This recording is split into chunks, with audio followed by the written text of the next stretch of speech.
पालिकेला तुम्ही आता निवेदन दिलेलं आहे, काय नेमकं तुमचं निवेदन आहे?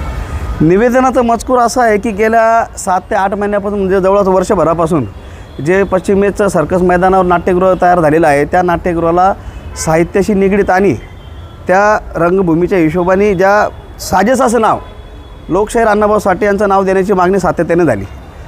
जातबांधवांनी केली, जवळपास 60-70 संघटनेनी केली, सामाजिक सर्व स्तरातील सर्व जातीपाती मातीच्या लोकांनी या अण्णाभाऊ साठेचं नाव द्यायची मागणी केली.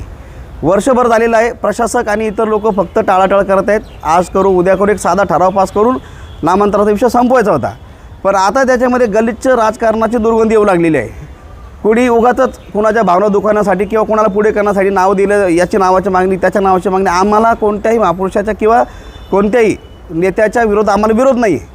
पण एकच सांगणं आहे की जर थोडी जरी बुद्धी असेल तर अण्णाभाऊ साठेंचं साहित्य आणि अण्णाभाऊ साठेचं महत्त्व आणि ज्या नावाची तुम्ही मागणी करता त्यातलं थोडंसं तारतम्य बाळगा.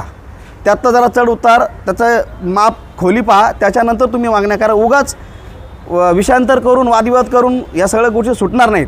त्यामुळं हे जे काही राजकारण चुकीच्या पद्धतीने चाललं होतं, त्यामुळे संघटनेच्या वतीने लवजी शक्ती सेना तसेच आमच्या मराठा संघ अशा इतर सर्व संघटनेला एकत्र घेऊन आज आम्ही सीओना पत्र दिलेलं आहे.